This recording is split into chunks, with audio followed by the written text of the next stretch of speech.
Kali ini kita nak bersembang dengan lebih mendalam tentang aspek teknikal MotoGP yang ada pada ketika ini selepas race di Buriram. Macam biasa dengan Tupi Performance, kita intro dulu. Aku Nerd, rider yang obses dengan racing motor. Kita start dengan Aprilia lah, sebab Aprilia yang paling improve sekali kita tengok daripada tahun lepas kepada tahun ni. Yang para pemerhati MotoGP perasan pada sebuah RSGP ialah ciri-ciri aerodinamik bijak yang diorang panggil sebagai FDUC. FDUC ni nama yang diberikan masa tim McLaren buat sistem ni pada jentera F1 diorang dulu. Jadi tanpa membuang masa, marilah kita telik apa ada pada aerodinamik FDUC pada sebuah RSGP ni. Okey, kita tengok asal-usul dia dulu. Pada sebuah F1 McLaren dulu, macam ni lah lebih kurang gambaran dia. Dalam keadaan standard, angin yang masuk daripada snorkel kat depan ni akan mengalir terus masuk ke bawah. Tapi ada satu lagi laluan yang bersambung ke atas ni, pergi dekat kotak kecil ni yang dipanggil macam Swiss. Tapi Swiss automatic. Kenapa dipanggil Swiss? Aku explain kejap lagi. Dalam keadaan ni, angin yang masuk daripada depan ni pula akan terus menghala ke bawah macam ni. So dalam keadaan ni,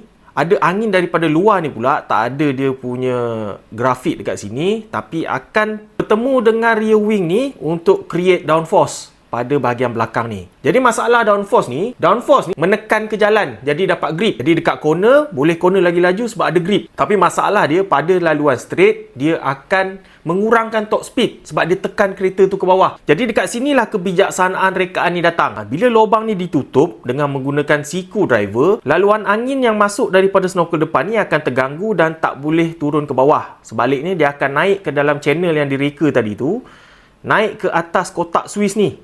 Kenapa dia panggil Swiss? Sebab bila ada angin lalu sini, dia ubah laluan angin. Dia akan menghalakan seolah-olah macam Swiss yang tukar arah. Ada angin lalu macam ni, dia akan kacau laluan angin daripada luar ni. Angin luar ni tak akan terkena dekat wing belakang ni secara direct dan downforce tu akan berkurangan. Jadi dekat straight, driver dia akan tutup lubang tu dengan siku dia. Jadi dekat straight dia dapat kelajuan yang lebih tinggi sebab dah tak ada drag yang tekan kereta tu ke bawah. Jadi FDUC pada sebuah RSGP berfungsi dengan cara macam ni pula. Ada snorkel dekat bahagian depan ni, macam dekat F1 tadi. Kita nampak ada dua, dekat sini satu dan juga dekat sini satu.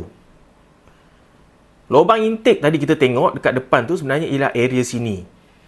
Dia bersambung, kita nampak ni dekat opening dekat sini. Opening ni ngam-ngam dekat position siku rider. Jadi pada keadaan standard pada laluan lurus, siku rider secara automatik akan tutup bahagian ni. Seperti yang kita tengok dekat sini, ini opening tu. Sekarang ni pada kedudukan straight, dia punya tangan menutup. Tangan rider akan tutup lubang ni menyebabkan airflow ni terganggu. Dia tak masuk straight.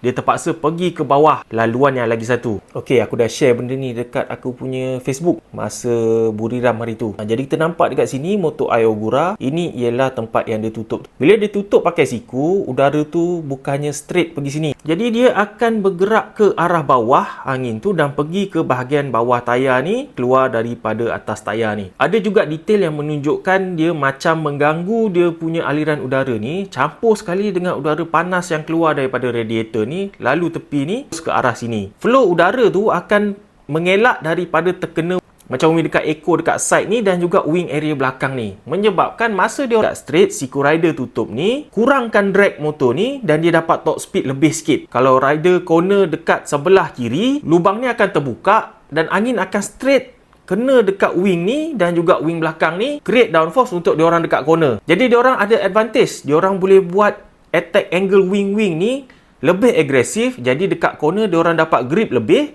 dan bila dekat straight pula diorang tutup lubang ni, dia tak akan create drag yang banyak dekat motor ni untuk kurangkan top speed dia. Jadi tanpa sistem ni, untuk pengeluar-pengeluar lain, diorang terpaksa mengambil kira nak drag lebih ke ataupun nak drag kurang, nak top speed lebih dekat straight ataupun nak lebih grip pada sebuah corner. Kalau diorang nak grip dekat corner, diorang buat attack angle wing tu tinggi, tapi dekat straight akan jadi drag dan top speed akan berkurangan. Sebaliknya pula, kalau diorang nak top speed tinggi, attack angle wing tu tak agresif sangat, dekat straight diorang akan dapat top speed yang lebih sikit, tapi dekat corner diorang akan kurang grip. Sekarang dengan sistem ni, Aprilia boleh dapat kedua-duanya. Actisport dah buat satu perbandingan macam mana riding Marco Bezzecchi dan juga Marc Marquez.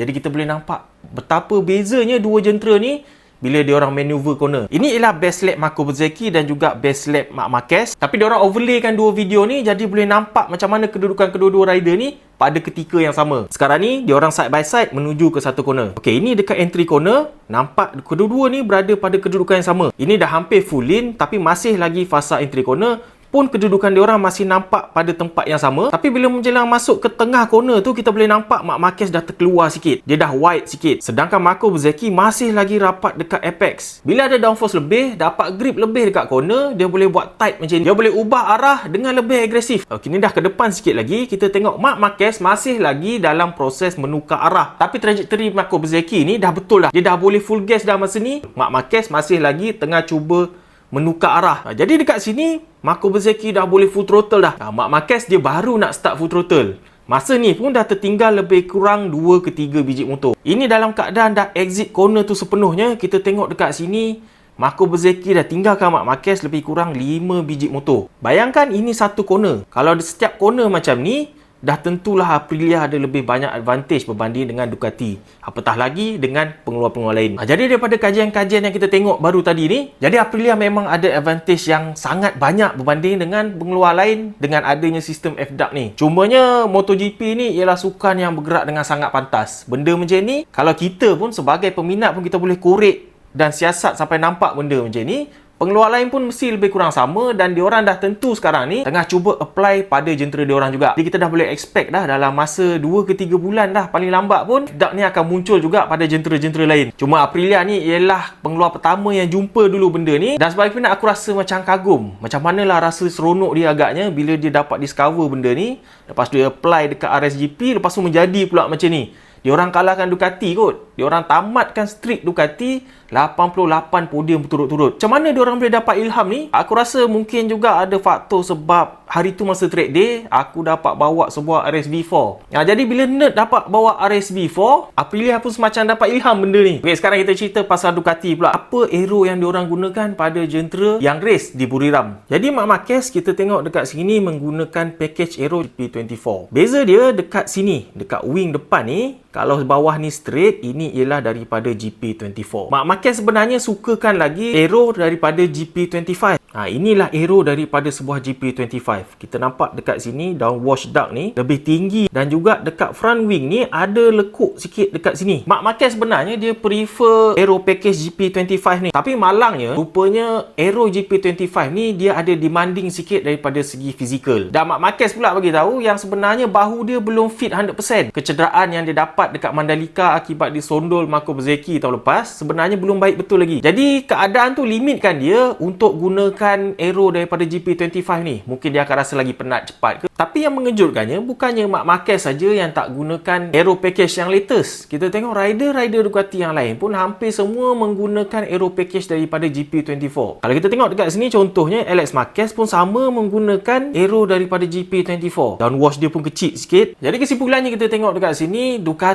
macam tak dapat improve jentera diorang pada tahun 2026 ni sama macam tahun 2025. Jadi diorang punya perkembangan dan development diorang seakan-akan terhenti pada sebuah GP24. Jadi walaupun GP24 tu ialah jentera yang baik, tapi Aprilia dah dapat improve lebih baik lagi. Apa-apa pun terlalu awal untuk kita cakap Aprilia dah memang confirm dapat lagi laju daripada Ducati. Kita tengok dekat next round nanti macam mana. Kalau dekat situ pun diorang boleh duduk depan Ducati, macam dah sahih lah tu. Bang Naya sendiri bagi tahu yang Ducati sekarang ni bukan jentera terlaju lagi macam dulu-dulu. Dan pula dia buat komen macam ni. Macam betul aja dia dah nak keluar daripada Ducati ni. Mungkin struggle Pecco Bagnaia pada tahun lepas ialah sebab dia ialah rider yang lebih sensitif kepada perubahan yang tak elok. Jadi dia dapat detect dulu. Dia yang suffer. Tahun ni rider-rider lain pula yang menyusul. Panjang video ni sebenarnya ini ialah pemerhatian daripada seorang peminat dan pemerhati MotoGP je. Bukanlah aku ni duduk dekat dalam diorang punya development team tu sampai tahu detail dia betul-betul lah. Ini macam kita tengok, kita agak-agak je. Lepas tu kita baca website lain, kita dapat info-info dia. Hari ni kita simpulkan. Sekarang kita tengok Yamaha pula. Apa yang lain? Okey, dekat sini kita tengok M1V4 dekat Thailand ni dia lain sikit. Satu ni diorang tambah satu lagi tayar dekat belakang ni. Jadi ada dua tayar pakai dekat belakang. Dapat lebih grip dekat corner. Dan M1 khas untuk Thailand ni juga boleh duduk dua rider sekali. Cumanya kita tengok dekat model M1 yang Pramac pakai ni, dia punya anti-wheelie macam tak berkesan sangat. Bila dua rider duduk macam ni, diorang gas kuat-kuat, motor ni senang wheelie. Mungkin kehilangan kelajuan di laluan lurus. Okey, gurau-gurau sikit. Kita tengok betul-betul dia punya jentera. Okey, untuk Yamaha, aku perasan diorang gunakan dua jenis swing arm yang berbeza. Tapi cuma Quartararo je yang pakai swing arm yang lain sikit. Ini ialah swing arm Alex Rins. Nampak dia straight je dekat atas ni. Lepas tu dekat bawah ni besar. Sama lah yang digunakan dengan pasukan Pramac. Sama macam Alex Rins punya swing arm. Tapi Fabio Quartararo swing arm dia lain sikit. Kita tengok dekat sini. Kat bawah ni ada ruang kosong banyak sikit. Tapi dekat atas ni dia bukannya straight lagi. Dia ada naik lagi ke sini dan ke bawah. Ini ialah swing arm yang sama Fabio Quartararo gunakan masa testing dekat Buriram dan juga di Sepang. Dan nampaknya dia pilih swing arm ni untuk digunakan dekat race. Lain daripada rider-rider yang lain. Tak pasti adakah sebab parts ni baru dan limited, Fabio Quartararo je yang boleh pakai, ataupun memang rider lain tak nak pakai swing arm ni. Tapi macam mana pun M1 V4 ni nampaknya memang bermasalah lagi. Top speed dia kita tengok kurang banyak daripada yang depan sekali, Marco Bezzecchi. Sama, lebih kurang sama macam dekat testing. Ini bermaksud engine ni ialah engine yang sama yang bermasalah dekat Sepang hari tu, dan diorang terpaksa kurangkan RPM dia untuk kurangkan output dia, untuk buatkan engine ni boleh tahan seluruh duration race. Malangnya lagi pula, Quartararo cakap diorang mungkin tak akan dapat enjin baru sekurang-kurangnya sampai bulan Mei. Maksudnya sampai setengah musim ni, macam ni je lah Yamaha. Kita dah boleh expect duduk dekat mana. Jadi itulah sedikit daripada aspek teknikal yang dapat kita perhatikan dekat race di Buriram weekend yang lepas. Jadi sampai sini je video ni. Next video, kita cerita pasal rider-rider kita, Hakim Danish, dan juga kita masukkan sikit tentang rider jiran seberang kita, Indonesia, yang nampaknya macam diorang dapat banyak improvement 2-3 tahun kebelakangan. Jadi kita jumpa lagi dekat video seterusnya. Jangan lupa ikuti MotoGP dengan Sport TV Now.